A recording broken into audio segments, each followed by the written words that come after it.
The marvellous picnic. It wasn't long before lots of people wanted to hear Jesus talk about God, and many more wanted to make him to make them well. So they followed him everywhere, from town to town, from city to country, and all the way back again. We need a rest, Jesus said to his friends one day. So they took a little boat trip across Lake Galilee, hoping to camp for a while in the hills beyond. But the people were so eager to see Jesus that they raced round the shoreline to meet him at the other side. Off you go, round. There we are, they're running round the back of the Sea of Galilee, and Jesus is in his boat. That's perfect. And you come to here. That's it. Well done. That's it. And the people are still with Jesus. If you come in behind me, maybe. That's it. That's fine. Right. Jesus was tired. But when he turned and saw the people following him up the hill, he stopped. They're like sheep without a shepherd. They need someone to show them the way. So he sat himself down right there and then and started to teach. God loves you. All you need to do is trust in him. He knows what you need and what's best for you. He can do amazing things if you trust him. Jesus said a lot more than that. He taught all day, in fact, and by then the people were hungry. Philip, Yes, Master. go and buy these people some food. There's over 5,000 people here. It would take 6 months' pay to buy enough food. Then Andrew, Peter's brother, spoke up. There's a lad here, Jesus. He has some food. Well, It's 5 loaves and a couple of fish. It's not much, but it's a start. yes, it'll make a start. So Jesus rubbed his hands together as if he were about to go to work. Got my sleeves, just...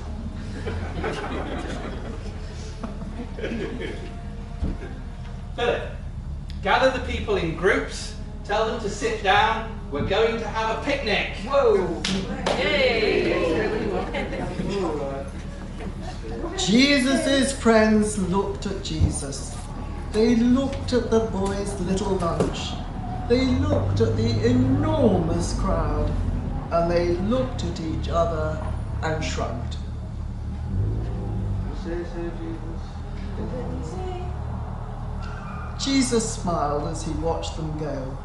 Then he bowed his head, thanked God for the food, and started to break it into pieces. The friends returned and began to pass out the pieces. And to their amazement, there was plenty for the first group, and for the second group, and for the third group. Plenty for everyone. More than enough to go round.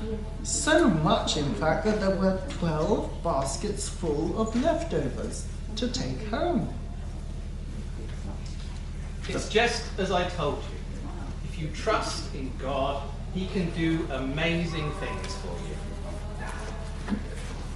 All we have to do is trust him. All we have to do is trust him.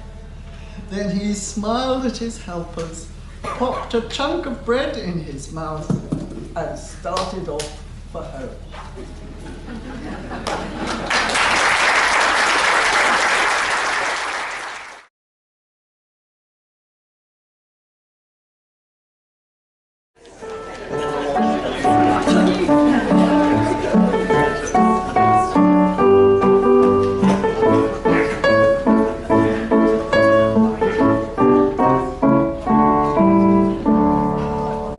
Bye.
make a little start on my lunch. So I've got my sandwiches, got my crisps. What's your favourite flavour of crisps?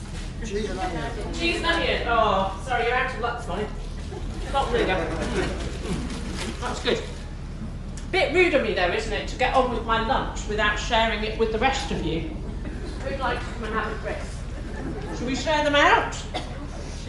There are no nuts involved in here. Should we read the allergies before we start? Anybody want to come? Should we? Oh look, oh that's good. Look, they're in lots of bits. 1, 2, 3, 4, 5, 6, 7. Do you reckon we could share those out amongst everybody here? Tell you what, I have got my sandwich as well, haven't I? So, shall we? Let's see if we can.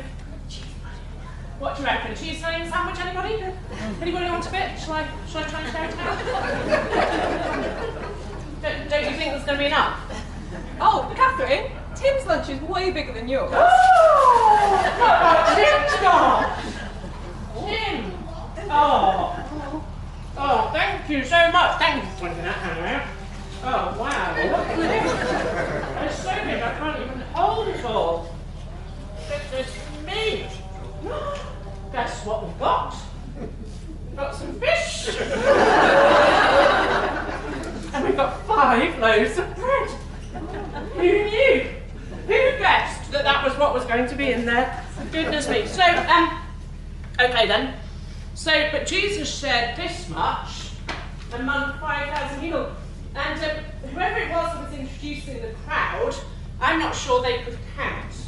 Can I have some people who are better at counting than who's told me how many people are in this tent? Do you reckon you're good at counting? Could you come and do a bit of counting for me? I need some people to come and do some counting. Okay. Could you just do a count of all of these people here? 1,000! That's a good bit of quick counting. I'm not sure. What do you reckon? I reckon. What do you reckon? Maybe 120 maybe? I don't know. I really don't think it's 5,000 though, do you? 600? It might be. But I think if we're going to really demonstrate this and share this out properly between 5,000 people, could you, you're good at helping me, could you get everybody who lives in Albury for me? You don't live in Albury, where do you live? In Putney.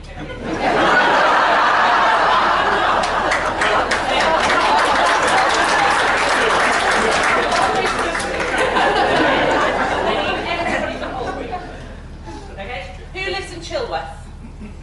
Anybody live in Chilworth? David, could you just go and get everybody from Chilworth for me? I'm not sure my car's big enough, but I'll try. Okay, can you just go and try? Okay. And who lives in Shear? Yeah, could you just go and get everybody from Shear for me? Okay? Go and get everybody from Shear. And then we'll be able to share this out amongst about 5,000 people. Because I did. And please let him come. Well, I'm coming to those. Find out who's just around. Oh, sorry. Then I've done my research. And then if you add together the population of Albury and Shear and Chilworth, you'll get to about 4,000 or something. I reckon. Okay. And then I think if you add in Peasley and Bombshell and 1 or 2 other places around the place, I think you'll get to about 5,000. So there you go. So that's how many people we're talking about this morning. And we're going to share this between them all. What do you reckon? Is that going to work? No. Well, do you know, it might not when we try it. But the incredible thing is that our Bible story this morning tells us that that's exactly what Jesus did. We read this incredible story of Jesus feeding these 5,000 people. This is the only miracle that is told about in all 4 of our Gospels. Can anybody remember the names of the 4 Gospels in the Bible? Anybody remember? Anybody good at that? Who have we got? Sorry? Matthew, Mark, Luke, John. Matthew, Mark, Luke and John. Brilliant, good. I'm glad they know something in your benefits too. Splendid. And so, all of those people this incredible thing that happened. It was so important that all 4 of the gospel writers told us about it. All of those people were gathered. A boy brought his lunch to Jesus, and Jesus took the food, he gave thanks, and he shared it amongst all of them. And not only that, but then there were 12 basketfuls left over. So, our younger people, you don't want to keep on listening to me for all of this time, do you? Because it's not going to be quite as exciting going forwards. Okay, so we've got some activities for you over there on the table. Okay, and one of the things I'd like some of our younger people to do is help us to produce 5,000 people. Okay? Because apparently people aren't going to, I mean, David just said his car's not big enough. He's not really looking very willing, is he? I mean, look at him sitting on the front row there. Okay, so we're not actually going to get 5,000 people from all the villages around, but you could go and make 5,000 people over there on the table. Okay? There are various different activities that we'd love you to go and take part. Is that right? Fantastic. And while you're doing that, you might like to just keep half an ear open for some of the other things that we're going to think about as we look a bit more at this account of Jesus feeding the 5,000 people. But we are going to see how you get on producing your 5,000 people, okay? So let's think a bit more about it. It's an extraordinary occasion in the true sense of the word, extraordinary. All 4 of the gospel writers thought that this was important. Matthew and Mark and John all tell us actually that immediately after this, Jesus walked on the water as well. And in John's gospel, Jesus went up on the mountainside as he sees the great crowd coming towards them.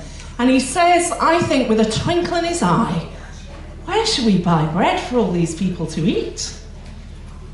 And what we see unfolding in the situation that comes, and in a whole lot of other situations that we find ourselves in, we discover that it doesn't all depend on us to fix the problems that we find ourselves in. It doesn't all depend on us, because we can trust Jesus to do so. I'm just going to move this out of the way because it feels like it's blocking my view. It doesn't all depend on us. And it's a good job that it doesn't all depend on us. Jesus asks Philip, and he doesn't really turn up with the goods, does he? He asks Philip because Philip's a local. He's from Bethsaida. He's from the village up the road. Somebody would have thought that he might have a clue where to go to get bread for all of these people. Where should we go to buy bread for these people to eat, says Jesus. But then we have that lovely line that we perhaps didn't hear in our dramatic reading, but if you read it from one of the translations of the Gospels, it says that Jesus only asked this to test Philip, for he already had in mind what he was going to do. He already had in mind what he was going to do. The Message paraphrase of the New Testament says that he said it to stretch his faith, when in fact Jesus already had in mind what he was going to do. And it's a good job Jesus knew what he was going to do, because Philip, this local guy, the one who might know, gives a pretty despairing answer really. 8 months' wages would not be enough to buy food, even for each one to have a bite. And to be fair, the other Gospels tell us that it's a remote place and it's getting late. So even if they had the money to get the bread, it might not even be possible. But Jesus is the one who provides for our human needs. He taught us to pray, give us today our daily bread. He is the one who provides that. He is the one who knows what we need. He is able to supply what we need. It doesn't all depend on us.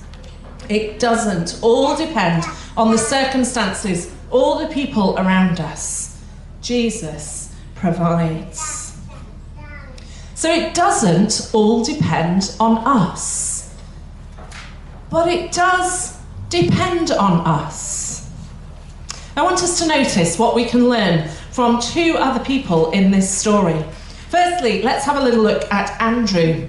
In John's Gospel, it's Andrew who brings the boy to Jesus. Andrew was good at bringing people to Jesus. We first hear of Andrew in John chapter 1, when we're told that he was the one of the two who heard what John the Baptist had said and chose to follow Jesus. I should have said he was the one of the two who chose to follow John the Baptist, shouldn't I? And then we read that the first thing Andrew did, does anybody know what the first thing Andrew did was? It was to find his brother Simon and tell him, "We have found the Messiah, the Christ." Andrew brought Simon to Jesus. And it was Simon, of course, whom Jesus then renamed. He called him Peter. Peter, who became first among equals of the disciples. Peter, who was so key in the early church. Andrew brought Peter to Jesus. Andrew brought this boy to Jesus. And we need to bring people to Jesus. I wonder, when did you last bring somebody to Jesus? When did you quite simply invite somebody to come to church? When did you last say to somebody, "Can I pray for you?" Or encourage them to pray for themselves? Gosh, that's really difficult. Have you prayed about that? When did you last talk about your faith and about what Jesus means to you? Almost all of us in this tent, I'm not going to do the research because we haven't got time, but almost all of us would not be here if somebody hadn't done something to bring us to Jesus. If somebody, it might have been parents, it might have been Sunday school teachers, it might have been a teacher at school. I had a lovely story this week of somebody who, when she was at school, remembers her school teacher praying for her. And it was several years later when she came to Christ herself, but she remembers that. It might be a friend, it might be a work colleague, it might even be the vicar. But somebody had a conversation with us at some stage that encouraged us to come to Jesus and to be part of this community of faith. It is so important that we learn from Andrew and bring people to Jesus so that Jesus can do his thing, so that Jesus can demonstrate his incredible love and compassion for people, so that Jesus can transform lives. And the second person I want to just quickly look at is the boy.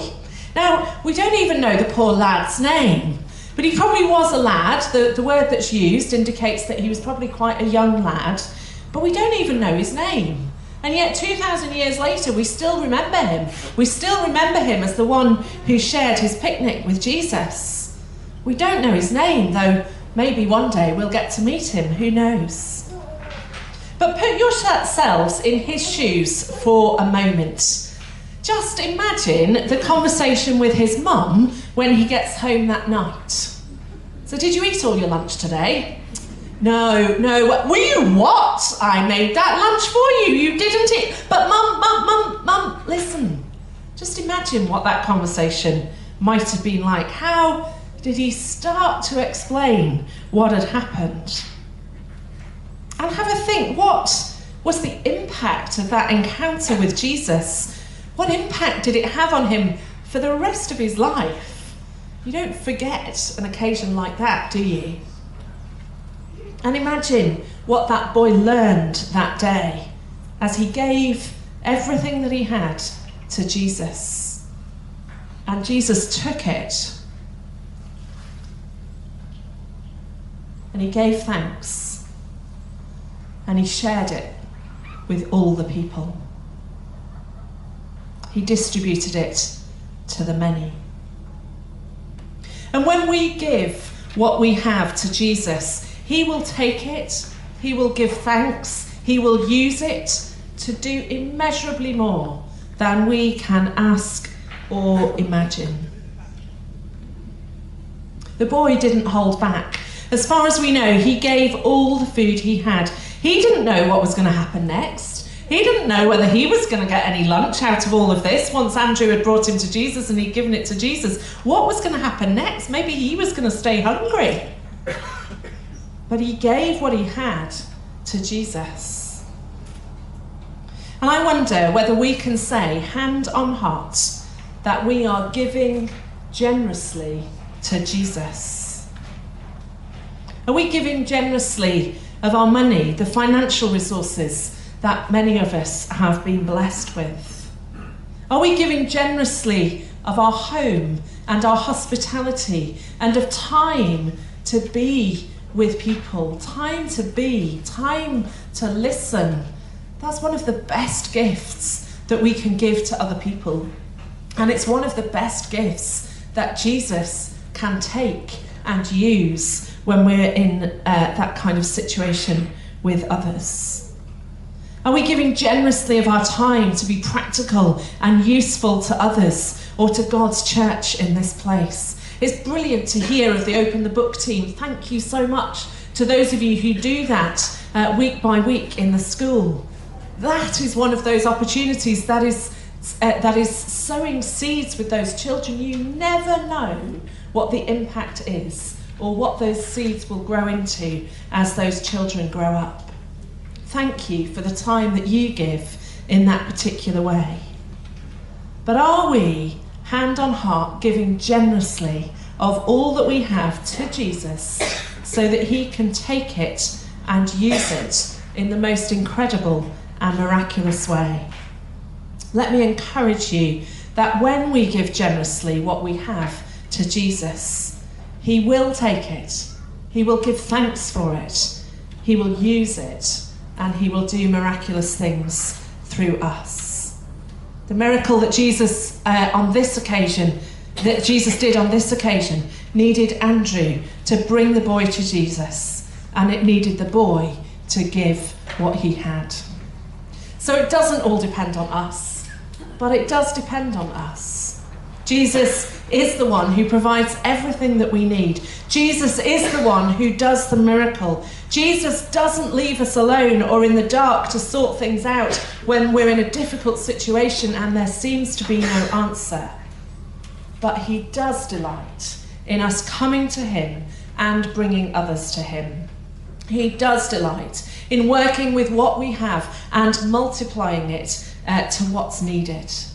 He does delight in partnering with us so that we can see lives and communities and churches transformed by his life and his love and his power and his grace. So would you just take a moment to think about where you're going to be in the week ahead? Which people will you be with this week? Who will you meet? What potentially tricky situations will you be facing? Maybe where you don't quite know what to do next. You don't know what answer to give somebody. You can't quite see how on earth this is going to resolve.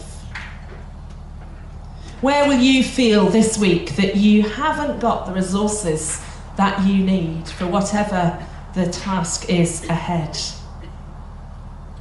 And when might you have an opportunity to play some small part in bringing somebody to Jesus this week? So as you think about all of those situations that you will find yourself in this week, will you bring people to Jesus as Andrew did? Will you offer what you have to Jesus with a generous and expectant heart as that boy did? And will you trust Jesus to do the rest? Will you expect to see God at work in miraculous ways in the week ahead? Remembering that, as somebody once put it, most miracles come quietly. Remember that it doesn't all depend on us, but it does depend on us. And may we all see churches and lives transformed as we offer all that we have to Jesus, as we trust him to do the rest in bringing his kingdom here on earth as it is in heaven. What an amazing thing that would be.